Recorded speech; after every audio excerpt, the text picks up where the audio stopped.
I'm not crying. You're crying, fellow armchair Imagineers. Tiki here. And Blue Dragon 5. Oh God. All right, legitimately, folks. Dragon, how long ago did you walk out of your theater? Uh, let's see. God, I probably got out like 9:40 my time. So that's Oh, geez, so that's 6:40. Okay, so it's been a while for you. It's been about 4 hours for you. Um, yeah, it's been about 20 minutes for me, Dragon.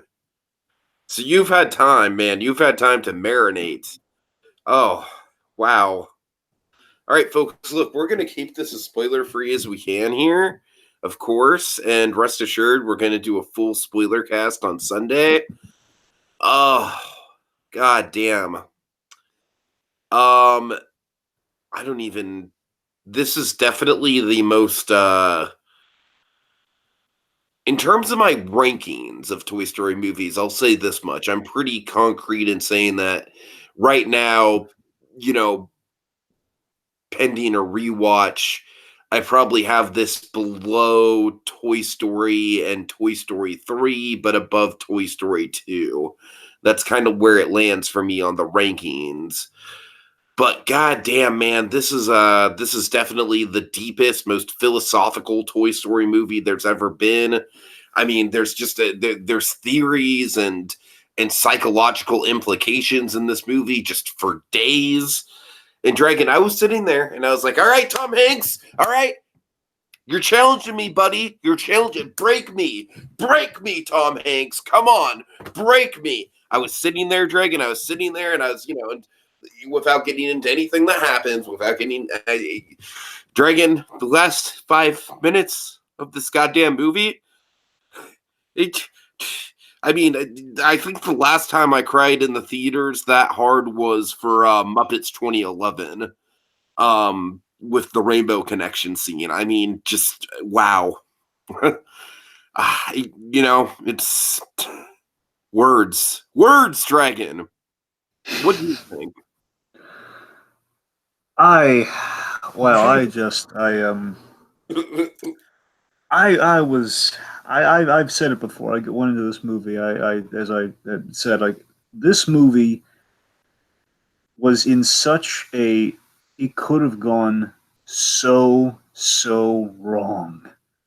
Everything I heard, given Pixar's track record, considering, like, look, I will always defend every Pixar movie, but by the same token, I mean, the films that you have to defend usually have the same kind of pattern, where usually there's trouble in the development period, there's like a change in director, something like that. Like your Cars 2, your Brave, your Good Dinosaur, all of them have had these issues, and Toy Story 4 has had this a lot. And I mean, the point where, like, movies have been moved before and after, and vice versa. It's going all over the place. And I told you, as I've said many times, I'm sweating bullets for this movie because he had like the perfect ending with Toy Story 3. And the biggest question I wanted to answer is, like, are we going to justify our presence being here? Are we? Because we've heard, like, it's a love story to, it's not really, it's more, it's not exactly a Toy Story 4, but we're calling it that anyway. That's not making me less stressed out about it. So all of that just gets me to, so I thanks to you, I kind of went in on media lockdown on this, which I'm glad I did. I wouldn't. Look, I look back at it now. I wouldn't have been Okay, spoiling did everything, you but I see would. the second trailer that I warned I you? did. That's what I'm talking about. That's the thing. So I now have gone back to it, and I see great bits would have been spoiled, but Yeah, not the big huge bits though. So at not big least the point. huge bits, no, but really good, like mostly the big comedic bits. Exactly. So the point being, I was surprised. I went into this like on complete lockdown. I've been salivating at the mouth for days over, like, all the publicity and all the marketing and all the stuff. Like, oh, come on. For the whole week, and they keep doing this countdown too, which keeps mine. I have to keep going on the YouTube feed. I have to keep, like, hiding all the videos so I'm not tempted to watch them. Oh God. And it's just like, and they keep counting them down to, like, this many days, 5 days. And of course, when we get to, like, the big numbered days, like 3 days, 2 days with the Toy Story font. It's like, oh. But anyway, so oh god, so I'm coming out of this movie, and just they kind of broke me within the In the opening of the movie, they broke me. I gotta be honest. I mean, I gotta tell you, like anytime they play a particular song that you know what I'm talking about, I don't think it's giving anything away really. Man, that's yeah, tears right off the bat there. Who, yeah, They open without saying at all what happens. Look, the opening of the movie, it just basically the opening of the movie to me justifies why the movie existed. It's like at least halfway, at least let me feel like on the surface, all okay, in kind of the Kevin Smith terms, like okay, you eat. You know, take my money now. It's like one of those opens, like yes, okay. I'm not that it would have to do that, of course, but it's like okay, you've justified your existence to me with the opening. I gotta see where this goes, and Tiki goes all the places you're kind of hinting at there. It's this movie made some really gutsy choices. It did. And I don't mean gutsy in the way of like it's going to polarize feel. I mean gutsy in the sense of like, it's almost like the best way I can kind of, again, this movie, it's so hard to describe, but like the best way I can describe my feelings on the movie is like you, the Toy Story fan, having kind of an inner conversation with yourself where it's like, they can't do that. And then of course you kind of stop yourself where you like have the filmmaker, somebody's kind of like interjects about it's like, well, wait a minute. Who says we can't?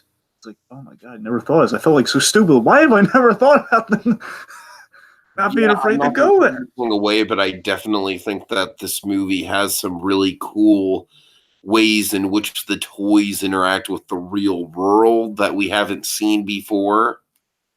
Yes, I mean we're not just that in terms of where we go with some characters and like kind of like basically the film definitely has an epilogue sense of that, but an epilogue in the best way. But imagine like a reverse Infinity War Endgame, all right, where I can't quite say this movie's Endgame, but let's just say it's. I'm not saying like I wouldn't rank it like again Endgame and Toy Story 4 are like the most anticipated movies for me this whole year. So looking in the sense of like if Infinity War is kind of a really awesome prologue to Endgame, is and the two are kind of a completed whole. This is sort of an exquisite epilogue piece. Yeah, yeah. That and basically, I looked into it. Josh Cooley, the director of the movie, he had the kind of the perfect way of looking at it for the film, where it's in the sense of Toy Story 3 is Andy's ending. Well, I'm sorry, actually, Josh I know where Cooley, you're going with this, and I completely agree with it. Josh Cooley, actually, Andrew Stanton had this stance. Because Andrew Stanton, he wrote the initial drafts where they went back all the way back to the original well of Toy Story. Andrew Stanton wrote the very first one, where it's whereas basically it's Toy Story 3 is Andy's ending, and Toy Story 4 is as the it's Woody's. It's Woody's story throughout the whole movie. That's where we're kind of going with that, and it truly is. It's this movie. Oh God, it's so. I mean, there's wonderful. Some Tom Hanks stuff in this thing that's just absolutely. Remember how I kind of like I kept hyping up Marlon for Finding Dory, and I still stand by that. But in the sense of like it's like again, it's like this character you have such reverence for, and like just hearing Albert Brooks just having all that dimension added on to the performance in The Grand Return, and we have that with Woody, and of course we have the cheat of like, well, we've literally had 5 shorts before this, so it's not like it's been a while since we've seen them. But the way that they dig into those shorts. Just ingenious. I mean, I'm pretty sure they referenced all, if not 4 I'm out of sure 5. They did. I'm sure they referenced every short in some way. They did. I'm just basically, let me put it this way quite simply. I know I'm just kind of weaving it in throughout the whole thing, I guess. But there's not much more to say besides just like, yeah, as a Toy Story fan, especially if you grew up with the franchise, I mean, Dragon, I can't imagine anyone being like disappointed in this movie. Like I said, it's not like I consider this like the greatest Toy Story movie ever. It's like I absolutely need to see it again. I'm salivating to see it again. I will absolutely see it again before we do the spoiler cast on it. But right now, like I said, I have it ranked like conservatively. I have it ranked. I don't think it quite reaches the heights of 1 or 3. But I'd say definitively I like it better than 2. And it's still just, I mean, in the pantheon, it's just like the fact that it's still in that Mount Rushmore, it's like this is the greatest franchise in the history of filmmaking. I mean, I know I might sound a little hyperbolic when I say that, but it's just the level of quality, the level of just absolute attention to detail from movie to movie of, keeping the world and the characters consistent and evolving the world each movie. I mean, it really is a staggering achievement, Dragon. It's like it was a surreal experience, and I definitely think this is it kind of reminded me of Ratatouille in a way that I feel like this movie was more made for us than it was for kids, if you know what I mean. Like even more so than Toy Story 4. And I'm not saying that in a bad way. And I definitely think that Key and Peele are going to, placate the kids by any means. They're really fun comic relief. But this movie was absolutely like, and that's Dragon. You know what the brilliant thing about the Toy Story movies are is that like as the movies go on, the connection to the humans and the connection to the toys just gets more and more blurred. You know what I mean? That it does. And without spoiling anything, it's just like there's this kind of like arc. Oh man. Woo! Dragon, did you were you emotional?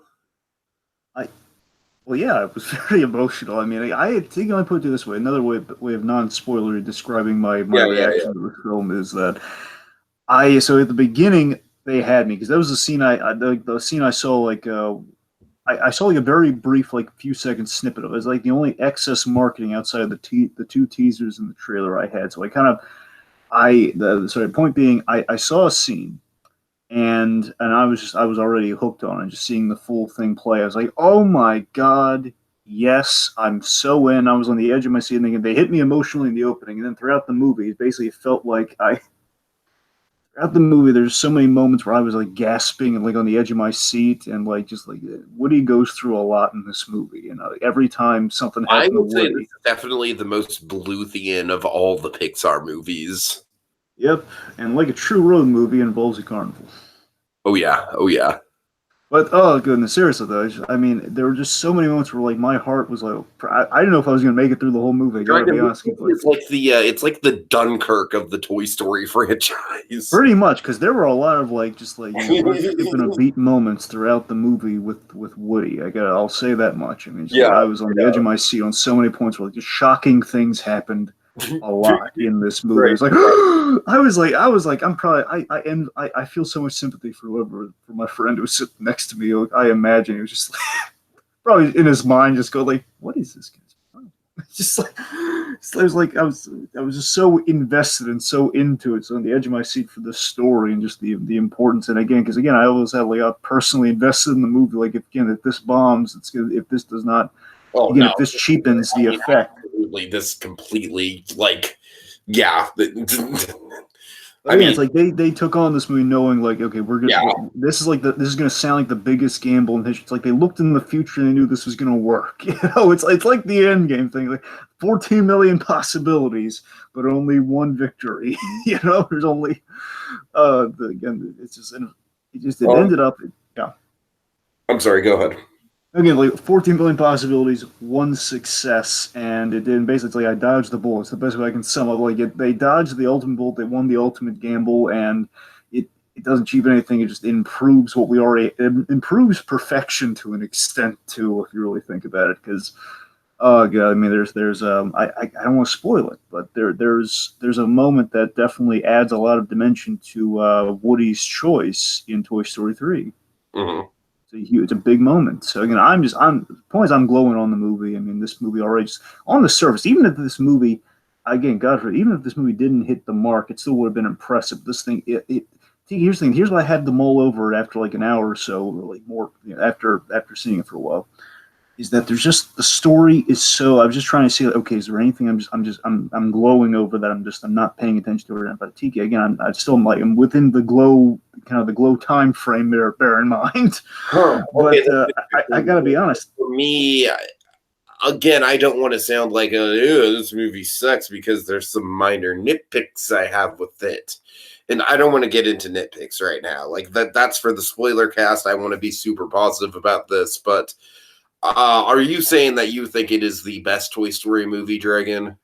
Well, I'm not going to say, well, I've said this and I still maintain this for every Pixar film, even after this one. For me, in my heart of hearts, Toy Story 1, nothing's ever knocking that out of first place. wise. I mean, also, it's nothing's ever knocking the first Toy Story. That's more of a preference thing, but it's still. I mean, I think there's still story wise that the film is just very succinct and it's just very.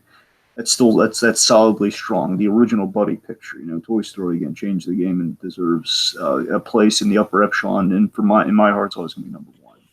I mean, look, I am really I'm really stoked to see this movie again to analyze it. But point being, this is definitely a movie that obviously is going to stick to landing. I think it's definitely in the vein of like a La La Land or an Avengers Endgame, where the ending of the movie itself really kind of leaves people like walking out of the theater feeling like they got their money's worth and got a satisfactory experience and a full circle story out of it. Like I said, the nitpicks I have are just not even worth bringing up here because I do genuinely love the movie, and the nitpicks I do have kind of like the only thing they'd affect is my overall ranking of this in the Toy Story pantheon. So what I'm saying, Tiki, is in regards to any, I'm not even thinking about nitpicks. What I'm saying is like just mulling it over. Yeah, I'm in the globe, but just looking at it, it's that the story structure, like the themes, it's all there and it's all moving. It all informs itself within the piece. Again, that's absolutely why I need to see it again. Of course, I just walked out of it like, it's been about what, like a half hour since I walked out of it at this point. So I'm given like all the that's what I'm saying. Given like the rewrites and everything, again, like the story being that succinct, and again, like it gestated, it took that much time to gestate itself so thematically and so story wise, just so perfectly. That's what that's what I'm going out of my mind about. It's like, oh my god, it's all there. It's like yes. It's again. Of course, not only is it emotional, of course, and emotional, well animated. There's a great sense of kind of tension, and of course, you also have the great comedy. Of course, our new characters I think all of our new characters are great. All the new characters. Yeah, we'll talk about Key and Peele on the spoiler cast. I didn't dislike them, but I definitely didn't think they were amazing. Duke Kaboom, however, was amazing, legitimately. Yep. Oh yeah, Duke Kaboom. I do really I love Gabby, but we'll we'll get into that. Yeah, I can't really disclose anything here, but yeah. But this is all our new guys. I mean, in some way, shape, or form, maybe some outshined others, but I think they're all great though. Personally. And generally speaking, I feel like a good 80% of the overall ensemble cast at least had a moment to shine. Yeah. I think, of course, I don't think Tim Allen has as much to do in this movie, but he's got a really good running joke that thematically ties into everything. So that was, and of course, with Tim Allen and the controversy and everything, I don't want to look too far into that, but, it's maybe for the best that he didn't have that big of a role in this movie. I mean, look, you're talking about the recent thing. Look, I'm not even going to address it. I'm just going to say I don't want to address it either. I'm just saying some people will address it. So, anyways. I've watched it. That doesn't. Okay, anyway. All right. Let's see. Okay, I'm trying to think if there's anything else. Of course, there was no short at the start, but I'll advise people this. There's a boatload of post-credit stuff. Oh yeah. Stay to the very end, folks. There's something really good at the very end too. I mean, it's more fun, but there's stuff at the at the very end too. All right. Of course, yeah. There's that. I can't tip it off. It's just some great stuff. I want to shout out somebody in the comments. I won't read their comments because borderline. It's not a spoiler, but it's borderline. I don't want to give it. It says Grant Paulson. Hello, Grant Paulson in the comments. Okay, so yeah, I think that's about it. I really think that anything else we have to say, we'll definitely have to save for a spoiler cast that's inevitably going to be longer than the actual movie itself. Of course, also just to shout him out to Forky. Man, Forky was cool. Love Forky. Tony Hale delighted me. Yeah, Forky definitely brings some big implications to the universe. I'm going to say this. I think Forky was the best representation of how this movie could have gone. Because at first glance, you look at Forky, and you look at like Toy Story 4, or Toy Story Fork, if you will. Oh, God. And again, you look at that and just look at that character at first glance, like, what are they thinking? Mhm. And you're saying, "Oh my god, like where are they going with this?" But again, that's the guts that they have. Again, like the first teaser, again, like the ring around the rosy thing with with Forky losing it. Just it says it all right there. It's like they're putting him right in the forefront there. This guy's a big part of the movie, and again, a big part of the success of the movie. That spork delivered, man. Right. All right. So, suffice to say, folks, this movie definitely lived up to our expectations. Thank God. It's been a rough month, Dragon. It's been a rough month in terms of movies. I mean, it really has been. We'll get into it with movie Oh better. yeah, But this movie definitely was a good way to end out the month to round things out. And yeah, I mean, this has got to be the best of 2019 so far, right? It's either this or Endgame. that's what I'm saying. This and that. Honestly, again, I can't speak to your previous year's experience, Tiki, but I mean, for based on just kind of like having the expectation attached to the movie and it going well, 'cause of course, Right. right. But this year though, again, like both of my movies, went over fantastically. Just Endgame and Toy Story 4, success. And meanwhile, I'm stuck with a Pikachu movie that everyone likes but nobody loves. Yep. Did you have another one, or is it just? I mean, I'm sure I've had others. Once Upon a Time in Hollywood, I'm really stoked for, so we'll see Well, how there it you go. goes. All right. Toy Story Okay. 4.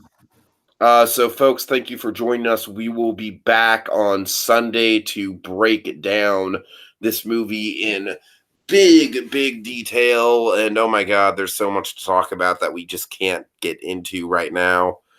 And yeah, see you guys later. Have a good night and reach to infinity and beyond. Strike a pose.